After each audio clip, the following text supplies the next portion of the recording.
Pourquoi donc nous adapter immédiatement au commerce électronique? Si nous ne nous adaptons pas au commerce électronique, bien sûr, nous serons restés laissés derrière, nous serons les derniers de la classe si nous ne le faisons pas. Donc, l'objectif principal de ce séminaire que nous aurons à voir tout au long de cette période, c'est de traduire tout le processus hors des réseaux sociaux en processus à l'intérieur des réseaux sociaux. On peut dire ça terre à terre, nous devons traduire tout le processus hors en ligne et convertir au processus en ligne. Maintenant, regardons comment sera donc notre système d'automatisation au commerce électronique. Nous aurons, par rapport à cela, plusieurs éléments à mettre en pratique pour pouvoir maîtriser le commerce électronique. Le premier élément, c'est la page de capture. Nous aurons la page de compression, la page de présentation, la page de confirmation des ventes, la page du répondeur automatique, les emails automatiques, la page de rechargement et bien sûr le système interne de soutien. Pourquoi le système interne de soutien? Nous aurons l'occasion de voir ça lors d'un autre cours qui sera à venir. Maintenant, regardons un à un comment se présentent les différentes pages. Donc, si nous prenons le commerce hors réseaux sociaux et le commerce électronique, nous devons voir en ce moment quelles sont les similitudes. Bien sûr que dans le commerce hors réseaux sociaux, tout part de la vision, des rêves et des objectifs. Quand nous disons la vision, les rêves et les objectifs, bien sûr, nous devons demander à Dieu de nous guider dans la vision pour que nous ayons une très, très bonne vision. Donc, lorsque nous avons donc déjà cette vision, la prochaine étape, c'est de commencer la prospection. Donc, quand nous disons nous prospectons, nous le faisons personnellement, nous prospectons des gens de manière physique. Ensuite, nous devons les inviter. Quand nous les invitons, ils doivent venir et assister à notre présentation. Quand ils assistent à notre présentation, nous effectuons le suivi. Très souvent, après 1, 2, 3, 4, 5 sessions de suivi ou plus, en définitive, ils acceptent de se joindre à nous et nous concluons la vente. Lorsque nous concluons dans la vente, ils deviennent des membres chez nous et la prochaine étape, c'est de les connecter au système de support. On aura l'occasion de voir ce que c'est que le système interne de support.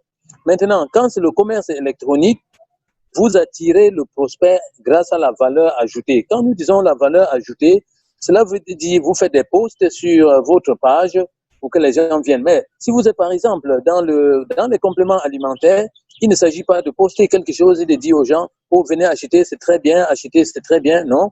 À ce moment, vous devez juste dire aux autres que est-ce que vous souhaiterez vivre au-delà de 100 ans? Si vous souhaiterez vivre au-delà de 100 ans, bien évidemment, nous avons quelque chose, une bonne nouvelle pour vous. Et à force donc de répéter de cette manière, ça va attirer l'attention des gens et ils vont arriver, ils vont rester à vous. Quand ils s'intéressent donc à vous, automatiquement, vous devez capturer leurs informations. Capturer leurs informations, ça peut être leur email, ça peut être leur page Facebook, ça peut être des autres informations. Une fois que vous avez ces informations, vous leur envoyez la présentation.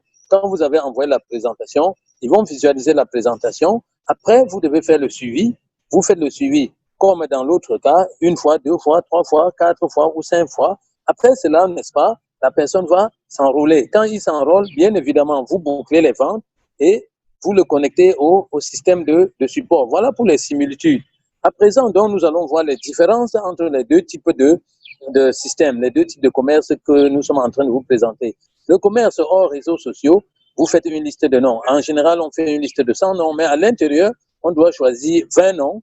Et les 20 noms, n'est-ce pas, on les classe parmi les gens qui ont les moyens pour M, ceux qui ont de l'autorité pour A, et puis ceux qui sont dans le besoin pour N. Lorsque nous avons sélectionné ces top 20 noms, nous commençons à leur envoyer les messages, à les appeler, à leur envoyer les messages. Puis nous les invitons, ils viennent voir notre présentation, nous faisons la clôture, nous faisons le suivi et nous le faisons de manière personnelle. Alors, qu'est-ce qui se relève ici? Ce qu'on peut révéler ici, c'est que lorsqu'on le fait de manière personnelle, bien évidemment, la productivité est limitée parce que, étant un être humain, nous ne pouvons pas faire plus de 30 démos par jour parce que nous ne sommes que des êtres humains. Donc, parce qu'on est des êtres humains, nous sommes limités. L'autre facteur qui est vraiment pas très, très intéressant, c'est qu'il y a la probabilité de rejet qui est plus ou moins élevée. Quand nous disons la probabilité de rejet, c'est que nous pensons aux émotions parce qu'il y a des personnes, quand on les rejette, leur émotion devient haute et puis ils ne se retrouvent pas. Donc, lorsqu'on est rejeté, l'émotion est vraiment très, très grande. Cependant, nous ne disons pas que le commerce hors réseaux sociaux n'est pas bien, non. C'est bien parce qu'avec le mécanisme échec, succès, échec, succès, échec, succès, on commence par se bâtir, on cultive sa personnalité parce que les grands entrepreneurs sont ceux qui ont d'abord échoué, ils se sont relevés, ils ont échoué, ils se sont relevés. Donc, le commerce hors réseaux sociaux est un très, très bon entraînement pour le personnel, pour le leadership. À présent, regardons le commerce électronique. Donc, lorsque nous avons le commerce, et pour le commerce électronique, nous ajoutons de la valeur que nous postons, comme nous avons dit précédemment. Cela attire l'attention des prospects. Ils vous donnent volontiers leurs coordonnées. Quand ils vous donnent volontiers leurs coordonnées, l'invitation leur est envoyée automatiquement. La présentation est faite automatiquement. La clôture est faite automatiquement. Les suivis sont faits également automatiquement par votre système d'automatisation. Donc, si nous pouvons bien le regarder, de manière automatique, le système peut aller à partir de 50 jusqu'à 1000 présentations par jour. Cela dépend de comment on a fait des réglages. Ici, la probabilité de rejet est moindre parce que tous ceux qui vous rejettent, vous n'avez pas besoin de les ressentir. C'est quand vous ouvrez votre système que vous vous rendez compte que wow, voilà les personnes qui se sont intéressées à vous et vous continuez le processus par là. Quels sont les objectifs principaux que nous recherchons? Les objectifs principaux que nous recherchons ici, c'est premièrement attirer l'attention de notre prospect. Quand nous avons attiré son attention, nous gardons cette attention. Nous gardons cette attention, ça veut dire nous ne le laissons pas s'intéresser à quelque chose d'autre. Nous gardons son attention. Et puis, en troisième position, nous convertissons cette attention en action. Quand nous disons convertir l'attention en action, ça veut dire nous convertissons l'action en vente. Et bien sûr, lorsque les gens ont cliqué « j'aime », cela ne veut pas dire que vous avez fait la vente. Nous aurons l'occasion au cours d'une autre session de montrer comment on convertit l'attention en action. Maintenant, revenons à nouveau sur notre système d'automatisation du commerce électronique pour dire que nous avons mentionné déjà précédemment.